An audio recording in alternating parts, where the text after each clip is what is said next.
You see, Battle Beast started out as just another villain created to fill the rogues gallery of Invincible. However, that soon changed, and he became a fan favorite. Not only did Battle Beast bring peace and utopia to his planet Doran, but also developed an unquenchable thirst for fair battles and worthy opponents. Now, we know all of these things, but one of his most well-guarded secrets is his unnamed daughter who appears in the final issue of the Invincible comics. And in this video, we'll explore this Kryptonian-class battle-hungry warrior woman. But before that, I'll explore issues 115 through 120, which detail Battle Beast's final battle, and this final battle sets the stage for his daughter's entry later on. Let's begin. But before we go into our explanation, we have a very small request. If you like our content, please support us by subscribing to our channel. This is a small click for you, but for us it means a lot. Thank you. Let's begin.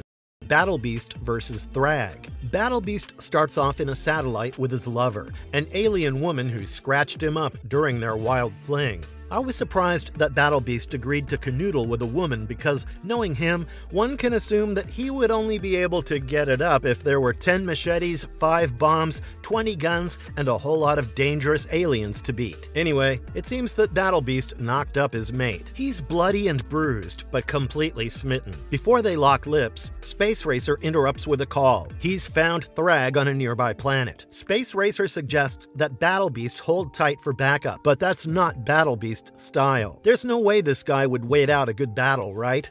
It's like he has the souls of a million Yautjas, all looking for a worthy opponent. He jumps straight out of orbit, lands on the planet without a scratch, and roars for a fight. But wait, who is Thragg? Well, he's only the strongest Viltrumite there is, and also the one who led the Viltrumites after Thetis killed Argyle. Coming back to Battle Beast, the planet in question is Thraxa, the same world that once fell under Nolan's rule. Now it's under Thragg's control, and he's sporting their leader's fancy outfit. He's surprised that anyone would send Battle Beast to take him out, but he reminds Battle Beast that he beat him once. As far as Thragg's concerned, this will be easy. Battle Beast disagrees, growls that their last battle had never ended, and promises to kill Thragg at last. Right as they square off, the alien woman unleashes her plan of mind-controlling the Ragnars to swarm the battlefield. She's determined to keep Battle Beast alive because she loves him, and she wants the Ragnars to wear Thragg down. Battle Beast hates the interference, but he ends up helping Thragg kill the monsters anyway. He wants a fair fight, not some cheap ambush. One Ragnar slices Thragg open, but Battle Beast rescues him, ignoring Thragg's insults. The Thraxans show up and deal with the last of the Ragnars. This just makes Battle Beast angrier because he wants a clean one-on-one match. No extra players. When his lover urges him to kill Thragg while he's distracted, Battle Beast loses his temper. He wants no commands, no shortcuts. Once the Ragnars are gone, Thragg tells the Thraxans to back off. Battle Beast declares he won't accept any advantage. To prove it, he slices open his own abdomen, leveling the field since Thragg's already wounded. Thragg mocks him for treating war like a game. He explains that he was bred to kill, conquer, and rule as the Viltrum Empire's Grand Regent, while Battle Beast treats it like some glorious pastime. Battle Beast replies that it's his entire life. He charges in, and Thragg meets him head-on. Thragg lands a few solid blows, but Battle Beast slams his jaws into Thragg's flesh, something even Dinosaurus never managed, leaving Thragg stunned.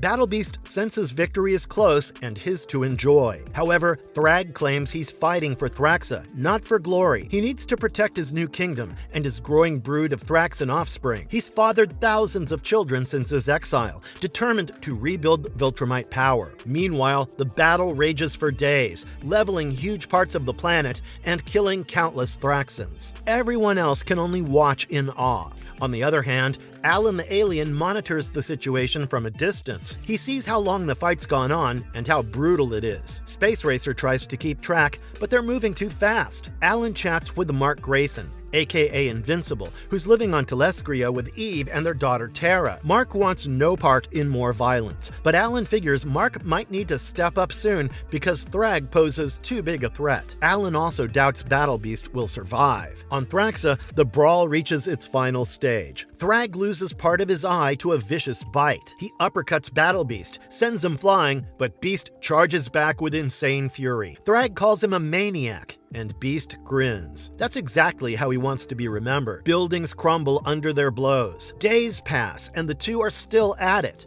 Citizens flee, cities burn, and everyone waits for the fight to end. At last, Battle Beast manages to injure Thragg badly, but Thragg musters a final burst of strength. He tears out Battle Beast's heart. Before dying, Battle Beast thanks Thragg for giving him the fight he always wanted. His last words are pure gratitude for such a worthy death. Thragg passes out soon afterward, bleeding from massive wounds. The Thraxans see him as a victorious king. They patch him up and carry him away, celebrating the fall of the mighty Battle Beast. In orbit, Space Racer and Thresha, Battle Beast's lover, are under attack. Thresha wants to stay and fight, but Space Racer knocks her out to force an escape. Oliver and Mark arrive, hoping to find survivors or maybe finish off Thragg if he's weak. They see no sign of Thragg on the planet. An Elder Thraxan confirms that Thragg won, left the planet, and then burned Battle Beast's corpse in some twisted celebration. Mark and Oliver track down Space Racer's vessel and find it adrift with Space Racer and Thresha unconscious. They rescue them, place them in stasis pods, and try to keep Thresha from killing everyone when she wakes up, enraged over Battle Beast's death. Space Racer feels guilty. He apologizes to Thresha, but admits there was no saving Beast. Mark heads back to his wife Eve and says Alan might need his help again, especially with Thragg on the loose. Meanwhile, on Thragg's ship, more Thraxan women give birth to his children. He sits there, recovering, and shows off his new trophy, a cape made from Battle Beast's pelt. He's hurt, but alive, determined to raise his superpowered offspring and continue his crusade. So ends Battle Beast's story, a warrior who craved the ultimate challenge and found it in Thragg. However, Battle Beast lived on. His legacy was continued by someone else, his daughter, who we find in number 144 of the Invincible comics. Let's meet her, shall we?